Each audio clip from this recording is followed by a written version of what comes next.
Est-ce que nous avons un précédent au Bénin, professeur, c'est que la révision constitutionnelle a pu induire le rallongement, ne serait-ce que de quelques petits jours, d'un mandat présidentiel en cours, bien que la révision constitutionnelle soit intervenue pendant le mandat. Est-ce que aujourd'hui, s'il y avait ce cas de révision et de rallongement de mandat, est-ce qu'un scénario sénégalais pourrait venir au Bénin, ou est-ce que techniquement il y a une conduite à tenir et que vous pourriez conseiller aux législateurs ou au peuple béninois en général? Je crois qu'il était évident que le président qui a été élu en 2016 a prêté serment sur une constitution qui fixe la durée du mandat à 5 ans.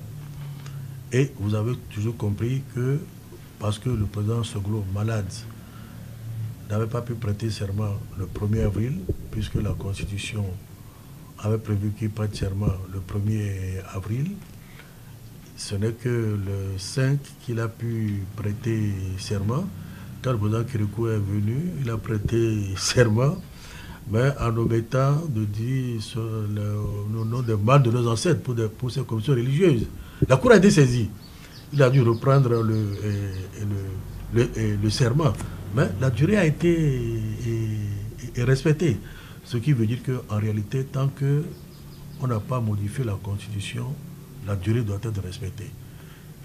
S'il y a une circonstance exceptionnelle, peut-être je ne souhaite pas qu'on entre en guerre, qu'il y a cette difficulté, alors c'est le peuple souverain ou le Parlement qui peut décider de proroger dans le cadre de la situation exceptionnelle en tenant compte de son pouvoir constituant dérivé, puisque le Parlement peut modifier avec une majorité des 4/5e la Constitution, puisque le député a aussi l'initiative de la loi, peut prendre en compte cette situation. Donc il y a eu un consensus sur la question, mais ce n'est pas une volonté unilatérale qui impose d'aller au-delà de la durée du mandat prévu, bien que la durée de ce mandat peut faire objet de révision. Ça peut être 4 ans, ça peut être 5 ans, ça peut être 7 ans, ça peut être 10 ans.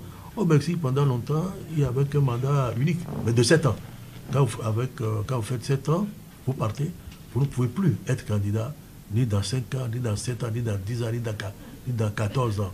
Donc il n'y a pas une règle figée pour la durée du mandat. Dans notre constitution, après la loi de révision de 2019, il est introduit le parrainage dans la constitution pour l'élection du duo présidentiel.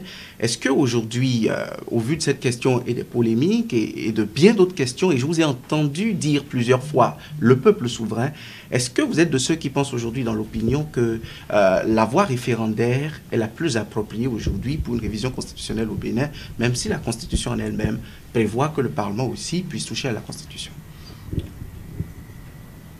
Vous savez, j'ai été, en tant que membre du bureau du Haut Conseil de la République, membre de la commission constitutionnelle présidée par le plus éminent de nos constitutionnalistes, premier agrégé en droit public, le professeur Anzo Glélé. Le Haut Conseil de la République a adopté un avant-projet de constitution.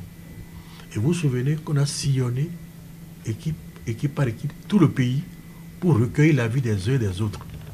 J'ai travaillé avec Maître Bedo Élise, je crois que j'étais avec le président Anzo Glélé aussi. On a même été au camp des militaires de Ouida. Il y avait des choses qui étaient prévues dans l'avant-projet de constitution adopté par le Haut Conseil de la République. Créer, par exemple, le conseil des anciens qui serait la deuxième chambre de l'Assemblée nationale, l'équivalent du Sénat dans d'autres pays, où seraient représentés des représentants des chefferies traditionnelles, des hautes personnalités qui ont une carrière internationale, des élus locaux. De la même manière, il avait été prévu il était prévu dans cet avant-projet le poste de médiateur de la République. Quand on a popularisé cela, la tendance générale est de dire cela revient trop cher d'avoir un conseil des anciens et d'avoir un médiateur dans la Constitution. Dans la question qui a été adoptée par un référendum, est-ce que vous avez retrouvé ces éléments-là?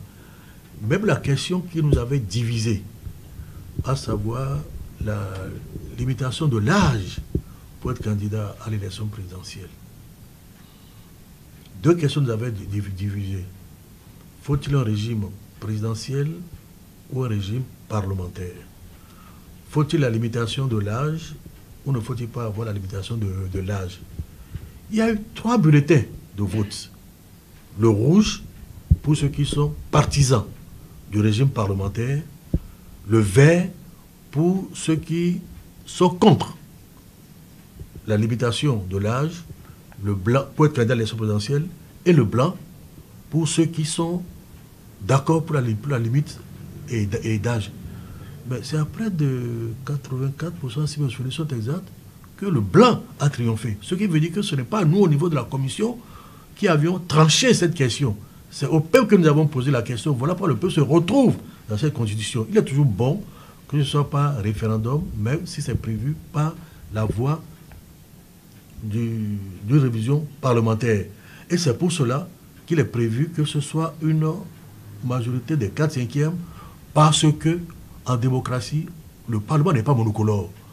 Il y a toujours deux tendances, et la majorité et l'opposition. Si on arrive à 4/5e, ça veut dire qu'il y a eu au moins un large consensus entre majorité et opposition.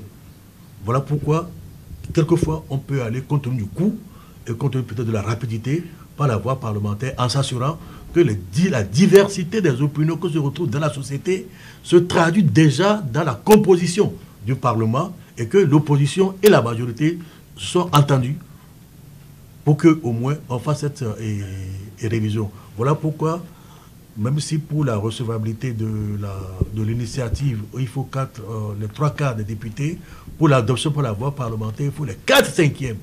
Ce qui n'est pas facile à obtenir, puisque le président et le pouvoir actuel a fait l'expérience en 2017, où la recevabilité a été rejetée.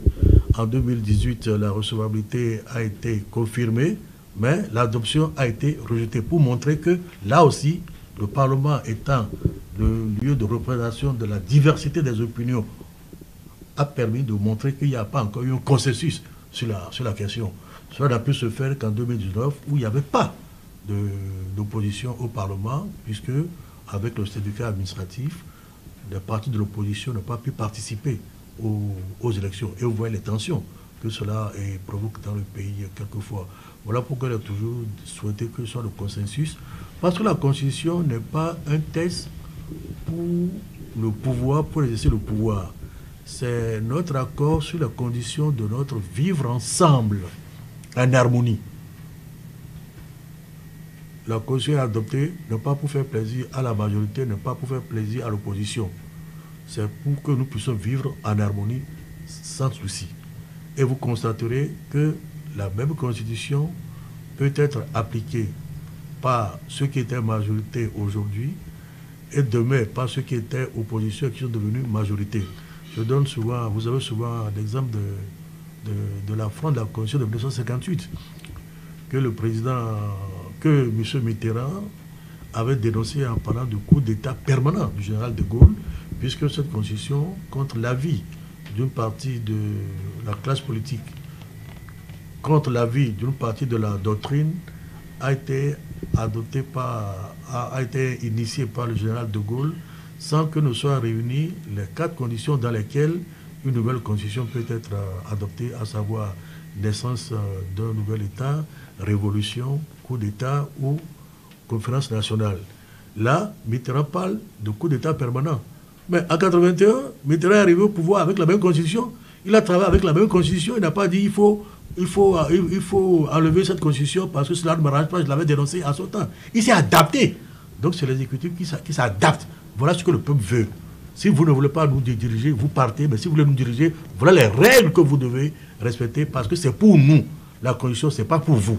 Puisque la Constitution, c'est pour garantir la liberté des citoyens et encadrer, limiter le pouvoir de ceux qui exercent le pouvoir des gouvernants. Les conditions dans lesquelles il peut diriger le pays. Il ne peut pas tout faire.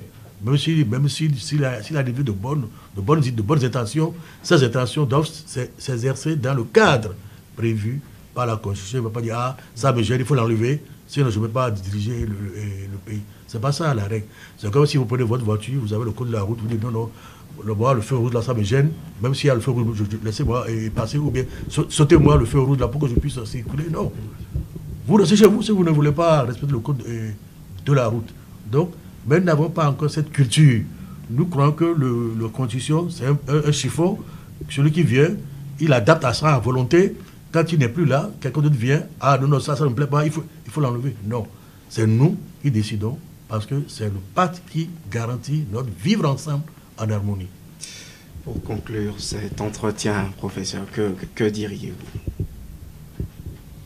Non, j'ai toujours le même langage. Je suis contre la violence. Voilà pourquoi je ne pense pas qu'il faut recourir à la force pour exercer le pouvoir. Et je dis toujours qu'il y a une vie après le pouvoir. Nous avons la chance au Bénin d'avoir non seulement un statut pour les anciens présidents de la République qui leur garantit une vie décente, mais quand ils ne sont plus aux affaires, les moyens d'avoir une vie décente, le respect qu'on leur doit. Il y a le statut de l'opposition, puisque la majorité d'aujourd'hui peut être l'opposition de demain pour que chacun sache dans quelles conditions il peut exprimer son opinion. On ne critique pas pour le peuple de critiquer, mais on critique pour faire des propositions aussi alternatives pour que le peuple s'en inspire, pour voir est-ce que dans les unes, je vais donner ma confiance à ceux qui ont fait cette nouvelle proposition pour voir ce que ça donne. Et je souhaite que le vivre ensemble puisse continuer dans la paix, comme nous l'avons expérimenté depuis 1990. Il n'y a pas de développement sans paix, il n'y a pas de développement sans liberté, il n'y a pas de développement sans la dignité de l'être humain. Et je crois que la sagesse finira par triompher, parce que très souvent, j'ai l'impression que dès que les gens entendent révision, ils ont à cœur la limitation des mandats, comme cela s'est fait dans d'autres pays, et ils sont frileux. Je peux les comprendre, mais il faut que les gouvernants leur montrent qu'ils n'ont pas de raison de s'inquiéter, puisque ne peut pas faire objet de révision conformément au bloc de constitutionnalité, ni la limite d'âge pour être candidat, ni la limite du nombre de mandats, encore moins la laïcité, la forme républicaine de l'État, la nature présidentielle du régime politique pour le moment. Donc voilà mon souhait, c'est que nous respections la Constitution qui est, je ne dirais pas notre Bible parce que nous ne sommes pas tous chrétiens, mais qui est le livre saint sur lequel le président prête un serment de le respecter et que nous aussi nous devons respecter puisque la Constitution nous fait obligation de respecter la Constitution. Et c'est ça qui garantit la paix dans le pays.